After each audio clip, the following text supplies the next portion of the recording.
مجھے اور آپ کو ایک مبارک دین دیا ہے. اس دین کو حضرت محمد صلی اللہ علیہ وسلم، اللہ کے حبیب جناب محمد رسول اللہ صلی اللہ علیہ وسلم، سرکار دو عالم صلی اللہ علیہ وسلم لے کر آئے تھے، اور اس صحیح دین ہم تک پہنچایا اللہ کے نبی، اور رسول اکرم صلی اللہ علیہ وسلم پر اللہ نے دین کو مکمل کر دیا، کامل کر دیا، مکمل کر دیا. اب قیامت تک یہ دین کے اندر کوئی رتی برابر کمی یا زیادتی نہیں کر سکتا. یہ دین اللہ کے نبی صلی اللہ علیہ وسلم پر مکمل کر دیا گیا ہے. اب اس کے اندر جو تھوڑی سی کمی یا تھوڑی سی زیادتی اپنی طرف سے کر دے گا، اس کے سارے عمل مردود قرار دی جائے. اس کے لیے میرے دوستوں، میرے بزرگوں، اللہ کے دین کو ذمہ داری کے ساتھ پوری امت تک پہنچانا، جیسے رسول اکرم صلی اللہ علیہ وسلم کی ذمہ داری تھی، ویسے میرے اور آپ کی ذمہ داری ہے. اللہ کے حبیب جناب محمد رسول اللہ صلی اللہ علیہ وسلم کی فکر تھی کہ میرا لایا ہوا دین ہر کچے پکے مکان میں داخل ہو جائے. اور رسول اکرم صلی اللہ علیہ وسلم نے جو دین لے کر آئے، اس دین کے اندر ہماری طرف سے کوئی نہ کمی ہو نہ زیادتی ہو. جیسے ہم کو دیا گیا ویسے ہم آگے پیش کریں. جیسے اسپیکر ہوتا ہے نا، مائک جو لگے ہوتے ہیں جگہ جگہ بات کو پہنچانے کے لیے، بڑا مجمع ہوتا ہے تو مائک لگے ہوتے ہیں جگہ جگہ پہنچانے کے لیے. بات تو ایک جگہ سے جاتی ہے مگر مائک کے ذریعے سب جگہ دور دور تک پہنچائی جاتی ہے. تو مائک وہی بولے گا جو سامنے والا بولے گا. تو ہم تو سارے پہنچانے والے ہیں. دنیا میں تمام نبی آئے سب پہنچانے والے تھے. ہمارے اور آپ کے آقا جناب محمد رسول اللہ صلی اللہ علیہ وسلم بھی وہ باتیں پہنچاتے جو اللہ نے ان کو کہی تھی، اور جو باتیں اللہ کے پاس سے لے کر آئے تھے، اپنی طرف سے کوئی بات نہیں کہی. اس لیے دوستو بزرگوں، دین پورا کی پورا امانت ہے، اور ایمان والا امانت دار ہے. وہ دین کی بات کو ایسے پہنچائے گا جیسے پہنچانے کا حق ہے. دوستو بزرگوں، ایک مبارک رات ہے شب برات، جو 15 شعبان جس کو کہتے ہیں، یہ مبارک رات ہے. اور جو آنے والی رات ہماری ہے 15 شعبان، یہ مبارک رات ہے. اور دوستو بزرگوں، اس کے اندر دن میں روزوں کا اہتمام کرایا جاتا ہے، رات کو عبادت کا اہتمام کرایا جاتا ہے. مگر وہ رات ہماری غفلت میں نہ گزرے. ہم اس رات کے نام پر بجائے نیکیوں کے گناہ میں مبتلا ہو جاتے ہیں. وہ رات ہمارے لیے خیر و برکت کی چیز ہے. اور دوستو بزرگوں، ایسی رات میں بھی 5 لوگوں کی بخشش نہیں ہوتی. کتابوں میں لکھا ہے 5 لوگوں کی. تکبر کرنے والا، جو لنگی اور پیجامہ ٹخنوں کے نیچے لٹکا ہے، وہ بھی تکبر میں داخل ہے. اور اس کے علاوہ بہت سی علامتیں تکبر کی. علماء سے آپ پوچھو، علماء آپ کی رہبری فرمائیں گے. تو دوستو بزرگوں، ایک تو تکبر کرنے والا، جو اگر اس نیت سے ہم نے کپڑا پہنا ہے، تکبر کی نیت سے، تو اس کے لیے تو ہم گنہگار ہیں. مگر کوئی آدمی غفلت میں، انجانی میں، جو جانتا ہی نہیں کہ نیچے لٹکانا حرام ہے کہ کیا ہے، اسے پتہ ہی نہیں ہے، تو اس کے لیے تو کہیں رعایت بھی ہے کہ اس کو ہو سکتا ہے اللہ معاف کر دے. مگر ہم جان بوجھ کے کوئی گناہ کریں، جسے دوسرا شراب کا عادی ہے جو مستقل پی رہا ہے شراب، تو ایسی رات میں اس کی بخشش نہیں ہوتی. اور ایک ماں باپ کا نافرمان، جو ماں باپ کی نافرمانی کر رہا ہے، اسی رات میں بھی جو بخشش کی رات ہے، جو بخشش کے دروازے کھلتے ہیں، معافی مانگتا آدمی اللہ کی طرف سے معافی ملتی ہے، اللہ سے لینے کی رات ہے، اس موقع پر بھی اس کی بخشش نہیں ہے. اور ایک سود خور کی، ابھی اللہ معاف کرے، پیسے کو انویسٹ کرتا ہے آدمی، یہ کاروبار میں، یہ کاروبار میں، یہ کاروبار میں، محنت نہیں کرنا، خالی پیسے لگا دینا. علماء سے پوچھو کہ بھائی وہ صحیح ہے، کہاں تک صحیح ہے. ہم پوچھتے نہیں علماء سے، ہر چیز پوچھنی چاہیے. اس سے علماء کو جو اللہ نے علم دیا ہے، وہ علم میں بھی ان کی ترقی ہوگی، اور ہمارے پوچھنے سے ہمارے کو صحیح رہبری ملے گی. کیا غلط ہے، کیا صحیح ہے، ہم کو بتایا جائے گا. اس لیے دوستو بزرگوں، علماء سے پوچھیں ہر چیز کو. علماء انبیاء کے وارث ہے، ورثۃ الانبیاء، یہ اللہ کی نبیوں کے وارث ہے. علماء ورثۃ الانبیاء کہ انبیاء کے وارث ہے. اس لیے دوستو بزرگوں، جو باتیں وہاں سے آئی ہیں، جو نبی بات لے کر آئے تھے، وہ بات کی یہ وارث ہے امت تک پہنچانے کے لیے. اس لیے ہر بات کو ہم پوچھے بغیر نہ کریں. ہم 5-10 روپے کی بازار سے چیز خریدتے ہیں، اس کی بھی تحقیق کرتے ہیں. 150 کی کوئی چیز لیتے ہیں، اس کی تحقیق کرتے ہیں. چشمہ خریدتے تحقیق کرتے، ارے کرتے نہیں کرتے بھائی، کپڑا خریدتے تحقیق کرتے، یہ کپڑا کتنا چلے گا، کیا اس کی لائف ہے، اور اس میں روئے تو نہیں نکلیں گے، اور یہ تو نہیں ہوگا، وہ تحقیق کرتا ہے، مگر علم کے معاملے میں، دین کے معاملے میں بغیر تحقیق کے کام چلا لیتا، نہیں یہ تو حلال ہے ہم جانتے ہیں، یہ تو حلال ہے ہم تو جانتے ہیں۔ تو علماء سے پوچھو کیا حلال ہے کیا حرام ہے، علماء رہبری کریں گے۔ تو دوستو بزرگوں، ایک زندگی اللہ کے نبی ہم کو جینے کی بتا کر گئے ہیں، وہ زندگی ہم جیسی بتائی جا رہی ہے ایسے اگر ہم گزاریں گے تو اللہ ہم سے راضی ہوں گے اور دنیا کی زندگی ہماری خوشگوار بنے گی۔ آج اللہ معاف کرے، 5 گناہ انسان ایسے کرتا ہے جس گناہ کی نوسط سے بڑے بڑے احکامات سے دور ہو جاتا ہے۔ جھوٹ بولنے کا آدمی گناہ نہیں سمجھتا، جھوٹ بولنا حرام ہے، مذاق میں جھوٹ بولنا حرام ہے۔ ارے میں تو مذاق کر رہا تھا، ہم کہتے ہیں ہم تو مذاق کر رہا تھا۔ ایک موقع پہ ازواج مطہرات میں سے ایک امی جان، اللہ کے نبی کی بیوی میں سے ایک بیوی، میں تجھے کچھ دوں مٹھی بن کر کے، اللہ کے نبی صلی اللہ علیہ وسلم نے فرمایا تمہارے ہاتھ میں کچھ ہے؟ کہاں ہے؟ کھجور، اگر یہ نہ ہوتی تو یہ جھوٹ تمہارے نامہ عمل میں لکھ لیا جاتا، یہ جھوٹ تمہارے نامہ عمل میں لکھ لیا جاتا۔ ہم مذاق، ہم بچے کو بلاتے، آجا بیٹا تجھے دوں، آجا آجا، کبھی تو کچھ ہوتا ہے ہاتھ میں، کبھی کچھ نہیں ہوتا ہے، اور جب قریب آتا ہے اس کا لاڑا کرتے ہیں۔ اتنا جھوٹ بھی لکھا جاتا ہے نامہ عمل میں کہ مومن سب کچھ کر سکتا ہے، جھوٹ نہیں بول سکتا ہے۔ مومن سب کر سکتا ہے گناہ، مگر بڑے سے بڑے گناہ میں سے سب سے بڑا گناہ غیبت ہے، جھوٹ بولنا ہے، زنا کرنا ہے، چوری کرنا ہے، سود کا مال کھانا، یہ سارے جو بڑے گناہ مومن نہیں کر سکتا، جھوٹ نہیں بول سکتا۔ اس لیے دوستو بزرگوں، ہم بعض گناہ ایسے کرتے جس کو ہم گناہ نہیں سمجھتے، اور وہ گناہ سے آدمی نیک اعمال سے دور ہو جاتا ہے، بڑے بڑے نیک اعمال۔ میں قرآن پڑھنا چاہتا تھا آج، مگر وقت نہیں مل سکا۔ میں نے سوچا بھی آج نماز کے لیے میں چلا جاؤں فجر میں اٹھ کے، پر سستی اتنی تھی، رات کو لیٹ ہو گیا سونے میں، نہیں اٹھ پایا۔ نہیں ہم نظر کریں کیا گناہ ہو رہے ہیں، ماں باپ کی نافرمانی ہو رہی ہے، لوگوں کی برائی کر رہے ہیں، کسی کا حق مار رہے ہیں، کیا ہم سے گناہ ہو رہے ہیں؟ ہم گناہ کو جانچ کریں، چیکنگ کریں، ہم صبح لکھے، صبح سے لے کے شام تک کیا کیا کام کیے لکھے اس کو، اب پھر اس کو طے کریں کہ اس میں سے یہ اچھے کام تھے الحمدللہ، مگر یہ کام حرام تھے، ناجائز تھے، میں نے یہ کی ہے، آئندہ یہ کل نہیں کروں گا، بس آج میں نے عزم کی یہ غلط کام چھوڑ دوں گا تو کل اللہ رب کریم اس کو اس سے توبہ کی توفیق دے دے گی۔ مگر آدمی توبہ نہ کرے، بڑے بڑے نیک کام، تکبیر اللہ فوت ہو گئی، امام صاحب کے پیچھے میں تکبیر کے ساتھ نماز پڑھنا چاہتا تھا، حدیث میں آتا ہے رسول اکرم صلی اللہ علیہ وسلم نے فرمایا جو 40 دن تکبیر اللہ کے ساتھ نماز پڑھے گا اس کو 2 پروانے ملیں گے، ایک پروانہ نفاق سے بری ہونے کا، یہ منافق نہیں ہوگا، اور دوسرا جہنم سے چھٹکارے کا۔ اب یہ 2 پروانے اس نے سنے حدیث کے، اب اس نے 40 دن تکبیر اللہ سے نماز پڑھنا چاہیے، اب ایک دن تو ایسا ہوا کہ تکبیر اللہ سے نماز پڑھنے کی بجائے جماعت ہی چھوڑ دی، ارے یار میری جماعت چلی گئی، حالانکہ میں تکبیر اللہ سے نماز پڑھ رہا تھا۔ پھر دیکھیں کوئی گناہ ہو رہا، جب آدمی گناہ کرتا ہے نا، ایک گناہ کرتا ہے تو دل پر ایک کالا نقطہ لگ جاتا ہے، دوسرا گناہ کرتا ہے دل پر کالا نقطہ لگ جاتا ہے، تیسرا گناہ کرتا ہے کالا نقطہ لگ جاتا ہے، دھیرے دھیرے کالے نقطے اتنے ہوتے دل پر کہ دل پورا سیاہ ہو جاتا ہے، کالا ہو جاتا ہے، پھر خیر کی بات اس دل پر اثر نہیں کرتی، پھر خیر کی بات اس دل میں نہیں اترتی، پھر آدمی گناہ پہ گناہ کرے جاتا ہے اور اس گناہ کو ہلکا سمجھتا ہے۔ منافق گناہ کو ایسے سمجھتا ہے، گنہگار فاسق آدمی گناہ کو ایسے سمجھتا ہے ایک مکھی بیٹھی تھی اڑا دی، کوئی حیثیت نہیں اس گناہ کی، بس کرے جا رہا ہے۔ اور مومن تھوڑا سا بھی گناہ ہو تو ایسا سمجھتا مجھ پہ پاڑ رکھ دیا گیا، میں دب جاؤں گا، اس کے نیچے میں ہلاک ہو جاؤں گا۔ جب تک وہ توبہ نہیں کرتا مومن گناہ کے بعد اس کو چین نہیں پڑتا۔ ہم یہ نہیں کہتے گناہ نہیں ہوں گے، جب گاڑی ٹرافک سے گزرتی ہے تو ٹرافک میں جب گاڑی جام ہوتی ہے تو ہارن مارتا آدمی، کیوں مارتا ہے؟ کہ اس کو سائڈ مل جائے، لوگ آگے بڑھے، اس کو سائڈ دیتے، ہارن مارتا ہے آگے نکلنے کے لیے، گاڑی ٹرافک میں پھنسا ہوا ہے۔ مگر ہم جو گناہ کے اندر آج جو پھنسے ہوئے ہیں، آج اللہ معاف کرے استغفار پڑھ کے ہم کو ان گناہوں سے نکلنا، ان گناہوں سے۔ جیسے ایک آدمی چاہتا ہے، جیسے میں نے غسل کیا، ابھی کپڑا میرا گندا نہ ہو، ابھی جتنے آدمی یہاں جمعہ کے اندر غسل کر کے آئے ہیں یہ سب چاہتے جو کپڑا ہم نے پہنے یہ گندے نہ ہو۔ ارے بولے چاہتے نہیں چاہتے بھائی، یہ میلے نہ ہو، مگر میلے ہوں گے، لازمی ہے، پسینہ ہے، دھوپ ہے، گرمی ہے، ہوا ہے، تو آدمی جب کاروبار میں لگے گا، کام کاج میں لگے گا تو کپڑے میلے ہوں گے، تو وہ میلے ہونا لازمی ہے۔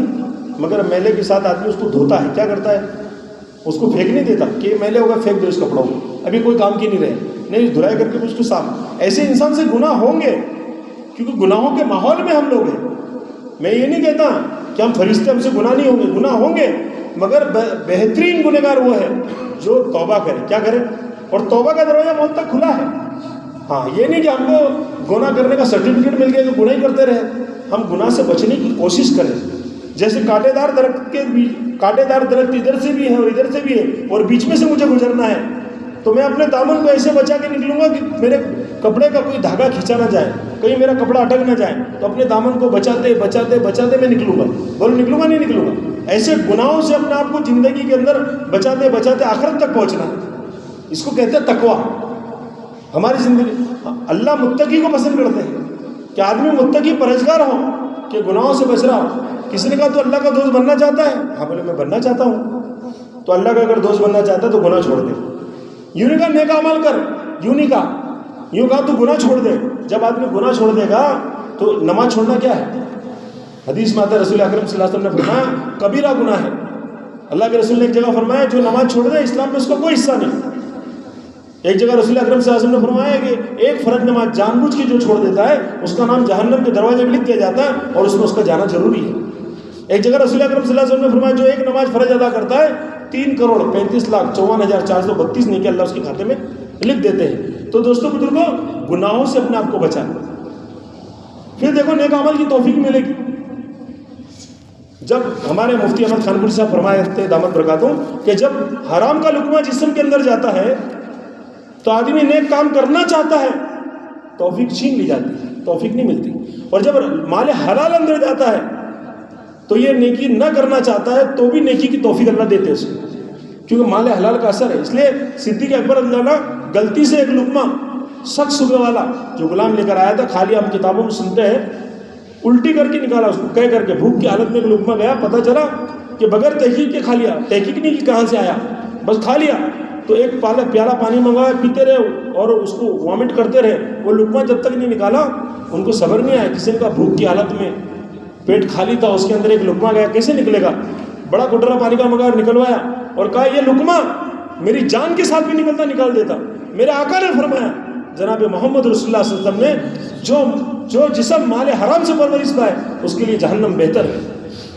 اس لیے رسول پاک صلی اللہ علیہ وسلم کے صحابہ اس بات کا اہتمام کرتے تھے. اس لیے دوستوں بزرگوں ہم کو بھی خاص اس کا اہتمام کرنا ہے کہ ہم گناہ کے کاموں سے بچیں, ان کاموں سے بچیں جن کاموں سے ہمارا خالق اور مالک رب کریم ناراض ہوتا ہے. آج اللہ معاف کرے, اللہ معاف کرے, گناہ کے اندر ہر جگہ دیکھو مسلمان ترقی پر ہے, گناہ میں ترقی پر ہے. بازار گناہوں سے آباد ہے اور مسجدیں نیکیوں سے خالی ہے. دیکھو مسجد کیا ہے, کوئی نہیں ہے مسجد میں. بازار میں حضرت ابو ہریرہ نے اعلان کیا کہ رسول اکرم صلی اللہ علیہ وسلم کی میراث مسجد میں تقسیم ہو رہی ہے اور تم بازار میں کیا کر رہے ہو؟ سارے لوگ دوڑے کہ رسول پاک صلی اللہ علیہ وسلم کی میراث تقسیم ہو رہی ہے. دیکھا تو کچھ بھی نہیں ہو رہا تھا. پھر آگے بازار میں ابو ہریرہ گئے, وہاں تو کچھ بھی نہیں ہو رہا تھا. کہ کیا دیکھا تم گئے تو کیا دیکھا؟ بولے ہم نے دیکھا کچھ لوگ قرآن پڑھ رہے تھے, کچھ لوگ ذکر کر رہے تھے, کچھ لوگ نمازیں پڑھ رہے تھے. کہا یہی تو رسول اکرم صلی اللہ علیہ وسلم کی میراث ہے. آج مسجد ویران پڑی ہوئی ہے. مسلمان سمجھتا ہے خالی جمعہ میرے اوپر پڑھنا فرض ہے. اللہ جمعہ کی توفیق دے دیتے. ایک آدمی دروازے پہ کھڑا ہے اور ہم اس سے پوچھ لیں جمعہ پڑھ کے نکل رہا ہے, ارے بھائی رکنا ذرا, بھائی آپ جمعہ میں آؤ گے آئندہ نیکسٹ جمعہ میں؟ وہ غصہ کرے کیا میں مسلمان نظر نہیں آتا تم کو؟ ضرور آؤں گا اگلے جمعے میں. اور پھر اس سے پوچھ لو کہ بھائی آپ آج عصر میں آؤ گے؟ تو مسکراتا کہے گا حضرت کوشش کریں گے, حضرت کوشش کریں گے, اور کہہ کے نکل جائے گا. بولے صحیح بول رہا ہوں غلط بول رہا ہوں میں؟ یعنی ایک نماز سے دوسری نماز کے لیے کہتے تو آدمی کی بولتی بند ہو جاتی, کچھ نہیں کہتا. اور جب اس کو کہتے کہ یہ جمعہ آپ پڑھنے آئے تھے آئندہ جمعہ آؤ گے, تو کہتا کہ میں مسلمان نہیں دکھتا ہوں تم کو, ضرور آؤں گا. تو کیا ہم فرض نہ خالی جمعہ کے لیے مسلمان ہیں؟ کتنے مسلمان ایسے دوستوں بزرگوں, آج دیکھو مسجد میں جمعہ کا دن ہے, مسجد بھر جائے گی. بھائی عام دنوں میں کیوں نہیں؟ کیا جمعہ فرض ہے ہمارے اوپر؟ جیسے جمعہ فرض ہے ایسے پانچوں نمازیں فرض ہیں. اللہ نے بڑے بڑے انعامات کا وعدہ رکھا ہے. حالانکہ نماز اللہ کا حکم ہے, بڑا حکم ہے. اگر اس میں کوئی بدلہ نہ بھی دے تو اللہ نے حکم کیا تم پڑھو, تو ہمارے لیے پڑھنا ضروری ہے. مگر پڑھنے پہ انعامات ہیں, بڑے بڑے انعامات کے وعدے ہیں, بڑے بڑے انعامات کے وعدے. ایک جگہ رسول اکرم صلی اللہ علیہ وسلم فرمانے, اللہ یوں فرماتے حدیث قدسی میں کہ جو بندہ 5 ٹائم کے اہتمام سے نماز پڑھے گا, میں اپنی ذمہ داری پر, اللہ گارنٹی دے رہے کہ میں اپنی ذمہ داری پر اس کو جنت میں داخل کروں گا, جو 5 ٹائم کے اہتمام سے نماز پڑھے گا. تو ہم سب یہ عزم ارادہ کریں کہ انشاءاللہ 5 وقت کی نماز اہتمام سے پڑھیں گے بھائی انشاءاللہ. اگر ہم طے کر لیں گے دوستوں بزرگوں تو یہاں نہیں آ سکتے مسجد میں، کوئی بات نہیں، ہم فیکٹری میں ہیں، کارخانے میں ہیں، کاروبار میں ہیں، دکان میں ہیں، کھیتی میں ہیں، جنگل میں ہیں، ویران میں ہیں، جہاں بھی موقع ملے، وقت ہو گیا نماز کا، کپڑا ایک اپنے ساتھ رکھیں، صاف پاک کپڑا مصلی کہیں بھی لے بچھا دے، وضو کرے، نماز پڑھ لے۔ ساری زمین کو اللہ نے امت محمدی کے لیے مسجد بنا دی، دنیا کی تمام جگہ کو، اسٹیشن پہ پڑھ سکتے، ایئرپورٹ پہ پڑھ سکتے، ہم نے ایئرپورٹ پہ نماز پڑھا۔ ایک ایئرپورٹ پہ ہم لوگ افریقہ جا رہے تھے جماعت میں، ایک ایئرپورٹ پہ ہمارے رکے، وہاں لینڈ فلائٹ اترنے کی جگہ نہیں تھی، مگر پیٹرول کی وجہ سے کوئی ایمرجنسی ہوئی تو وہ فلائٹ اتری وہاں پر، تو وہ کہہ رہے تھے کہ بھائی نماز کا وقت ہو گیا تو آپ نماز پڑھ لو، تو ہمارے ساتھی نماز پڑھنے کے لیے اترے، تو ایئرپورٹ پہ ایک آدمی کام کرنے والا کہہ رہا تھا، چھوٹا ایئرپورٹ تھا، کہ اس ایئرپورٹ پہ زندگی میں پہلی بار آج میں نے نماز ہوتی ہوئی دیکھی، زندگی میں میری، میں یہاں سے 30 سال سے سروس کر رہا ہوں، میں نے کبھی نماز پڑھتے کسی کو یہاں نہیں دیکھا، آج پہلی بار آپ لوگوں کو نماز پڑھتے دیکھ رہا ہوں ایئرپورٹ کے اوپر۔ تو ایسی ایسی جگہ نمازیں ہو رہی ہے کام کی برکت سے، کہ اللہ کے بندوں کو اللہ سے جوڑنے کا جو کام ملا ہے یہ بہترین محنت ہے۔ اس محنت سے دوستو زندگی کے رخ کو صحیح کیا جا رہا ہے، جو ہماری زندگیاں غفلت سے گزر رہی ہے، اللہ کے عوامر توڑ کی زندگی گزر رہی ہے، ہم اللہ کے حکموں پر آئے، رسول اکرم صلی اللہ علیہ وسلم کے طریقوں پر آئے، ایک زندگی اللہ نے ہم کو دی ہے، نمازیں 5 وقت کی، ہم بھی پڑھے ہمارے گھروں۔ دیکھو اعمال جو صحابہ کی زندگی میں محنتوں سے آئے تھے، اس لیے اعمال کی قدر تھی، ہماری زندگی اعمال دیکھو محنت سے نہیں آئے، اس لیے جوان بچے کی نماز چھوٹتی ہے، باپ ٹھنڈی کے زمان میں اس کو گدری چادر اڑا دیتا ہے، بیٹا تو جہنم میں جا، میں جنت میں جا رہا ہوں، باپ نماز کے لیے جاتا ہے، اس پہ چادر ڈال دیتا ہے، اس کو ٹھنڈی بج رہی ہے چادر ڈال دی۔ ارے ہوتا تو یہ کہ ہم اس کو ساتھ میں اٹھا کے نماز کو لے جاتے ہیں کہ چل بیٹا تیرے پر بھی نماز فرض ہے، تو بھی ایمان والے کے گھر میں پیدا ہوا ہے۔ ہاں دودھ میں ابال آ جاوے، دودھ گیس کے اوپر رکھا ہوا ہے، ہنڈی میں، بگونے میں، تپیلی میں دودھ رکھا ہوا ہے، اس میں ابال آ جائے اور اچانک گھر والوں کی نگاہ پڑ جائے، سب کی، سب چلائیں گے دودھ دودھ دودھ دودھ، مگر کسی جوان بچہ گھر میں ہے، ایک بچہ ہے، 2 بچے، جوان بیٹی ہے، وہ نماز چھوڑ کے زندگی گزار رہے ہیں اور باپ نماز پڑھ رہا ہے، پر باپ ایسا نہیں بولتا، ماں ایسی نہیں بولتا، ارے بیٹا نماز پڑھو، تمہاری نماز چیخیں نہیں نکلتی۔ امیر معاویہ رضی اللہ تعالیٰ مسجد میں تشریف لائے، عصر کا وقت تھا، امام صاحب نے سلام پھیر دیا، اتنی زور سے دروازے پہ چیخ ماری ہے کہ بے ہوش ہو گئے، اتنی زور سے چیخ ماری کہ بے ہوش ہو گئے، سارا مجمع جمع ہو گیا، صدیق اکبر بھی تھے اس مجمع میں، کہنے لگے کیا ہوا، کیا حادثہ پیش آیا؟ کیا کچھ نہیں، سہوش میں آنے کے بعد کہنے لگے کہ میری جماعت چلی گئی۔ تمہاری جماعت گئی، نماز کا تو وقت ابھی باقی ہے، آپ کی نماز قضا نہیں ہوئی۔ نماز قضا کی بات نہیں ہے، امام کے پیچھے نماز تکبیر اللہ کے ساتھ پڑھنا میرا اہتمام تھا، آج میری نماز چلی گئی، مجھے بڑا صدمہ ہوا، اس میں چیخ نکل گئی۔ صدیق اکبر رضی اللہ عنہ نے کہا جو ابھی نماز کے نقصان پہ آپ چیخے ہو، ایک درد تمہارے دل میں تھا اعمال کا، وہ نماز کا اجر مجھے دے دو، جو تمہاری چیخ کا اجر مجھے دے دو، اور جو میں نے ابھی اثر ادا کیا، ابو بکر صدیق نے کہا وہ اثر کا اجر آپ لے لو، اور آپ کی چیخ اعمال کی چھٹنے میں جو نکلی ہے وہ چیخ کا اجر مجھے دے دو۔ یہ بات رسول اکرم صلی اللہ علیہ وسلم کو بتائی گئی، تو رسول اکرم صلی اللہ علیہ وسلم نے فرمایا صدیق اکبر تم نے غریب معاویہ کو لوٹ لیا، کہ ان کی چیخ پر اللہ نے ہزاروں نماز کی ثواب دے دی، کہ ایک درد کہ میرے حکم کے ٹوٹنے کا درد ہے، آج ہمارے دلوں میں درد نہیں ہے اس بات کا کہ اللہ کے عوامر ہم سے ٹوٹ رہے ہیں، ہم اللہ کی زمین پہ چلتے ہیں، اس کے آسمان کے نیچے رہتے ہیں، اللہ کی نعمتیں کھاتے ہیں، صبح سے شام تک آپ نعمتیں گنو کتنی ہیں، اور پھر ہمارے جسم میں نعمتیں گنو، یہ آنکھیں نعمت نہیں ہے، یہ کان نعمت نہیں ہے، یہ زبان میں بول رہا نعمت نہیں ہے، میں جو باتیں سن رہا ہوں، بول رہا ہوں، دل میرا سمجھ رہا ہے، جذبات ہیں، میرے ہاتھ ہے، میرے پیر ہیں، یہ کتنی نعمتیں، کتنی نعمت، ان گنت نعمت۔ کیا ماں باپ نعمت نہیں ہے؟ کیا بیوی بچے نعمت نہیں ہے؟ کیا بہن بھائی نعمت نہیں ہے؟ کیا اللہ دونوں وقت میں ہم کو اچھی اچھی روزی کھلا رہے، نعمت نہیں ہے؟ کتنی نعمت ہے۔ اللہ کہہ رہے کہ تم گننا چاہے گن نہیں سکتے، لکھنا چاہے لکھ نہیں سکتے، اور شمار کرنا چاہے شمار نہیں کر سکتے، ان گنت اللہ کی نعمتیں ہم پر بارش کی طرح برس رہی ہیں، اور دیکھو ہم گناہوں سے اللہ کا مقابلہ کر رہے ہیں، ہمارے گناہ دیکھے اور اللہ کی ستاری دیکھے، کہ ہمارے گناہ میں 70 کا پردہ ڈال دیا۔ ابھی میں آپ کے سامنے بات کر رہا ہوں، میرے گناہ آپ کے سامنے نہیں ہے، میرے گناہ آپ کے سامنے نہیں ہے، اور آپ میری بات سن رہے ہیں، آپ کی گناہ میرے سامنے نہیں، اللہ 70 ہے، آپ کے گناہ پردہ ڈال دیا میرے گناہ پہ، ورنہ میری بات آپ نہ سنو، کہ ایسے گناہ گار کی کیا بات سننا جو ایسے گناہ زندگی میں کیے ہو۔ تو دوستو بزرگوں، اللہ بڑا رحیم ہے، بڑا رحمان ہے، 70 ماؤں سے زیادہ محبت کرتے ہیں۔ آج بھی ہم سچی پکی توبہ کر لیں کہ اللہ جتنے گناہ آج تک ہوئے ہیں اللہ تیری رضا کے لیے تو معاف کر دے۔ تو یہ جو 15 سامان کی جو رات آ رہی ہے، اس رات میں ہم اللہ سے مانگے، معافی مانگے، خوب رو کر 2 رکعت نماز پڑھ کر، اور رسول اکرم سے ہم بولتے ہیں جاگنے کی رات، جاگنے کی رات نہیں ہے ہمارے لیے، اگر ہمارے اعمال اچھے ہیں تو ہر رات جاگنے کی ہے۔ رسول اکرم صلی اللہ علیہ وسلم نے فرمایا جس کا مفہوم اور خلاصہ ہے میرے اور آپ کے آقا جناب محمد رسول اللہ علیہ وسلم کی باتیں، اللہ اکبر کیا باتیں ہیں، ایک ایک بات پر قربان جائے میرے آقا کی۔ رسول اکرم صلی اللہ علیہ وسلم نے فرمایا جو صبح کی نماز جماعت سے پڑھے اور عشاء کی نماز جماعت سے پڑھے، جو عشاء کی نماز جماعت پڑھ کے سوئے، نماز پڑھ کر جماعت کے ساتھ، اور فجر کی نماز جماعت سے پڑھے، اس کو پوری رات عبادت کرنے کا ثواب ہے۔ رسول اکرم صلی اللہ علیہ وسلم پوری رات عبادت کرنے کا ثواب ہے۔ اب بولو ہر رات ہمارے لیے سب برات ہے، صابان کی رات ہے، لیلۃ القدر کی رات ہے، ہر رات۔ اس لیے دوستو بزرگوں، ہماری گزارش آپ سے ایک بات کو ہم طے کریں انشاءاللہ کہ آج کے بعد نماز نہیں چھوڑیں گے، سب کرتے ہیں انشاءاللہ، ہمارے رب کو ناراض نہیں کریں گے۔ جس رب نے زندگی دی، جو رب موت دینے والا ہے، جس کے سامنے قیامت میں جا کر حساب دینا ہے، اللہ کے رسول صلی اللہ علیہ وسلم نے فرمایا عقل مند سمجھدار شخص وہ ہے جو موت کے آنے سے پہلے پہلے موت کی تیاری کر لے۔ ٹھیک ہے بھائی، اللہ تعالیٰ کہنے سننے زیادہ عمل کرنے کی توفیق عطا فرمائے۔ واقعی الحمدللہ سنتی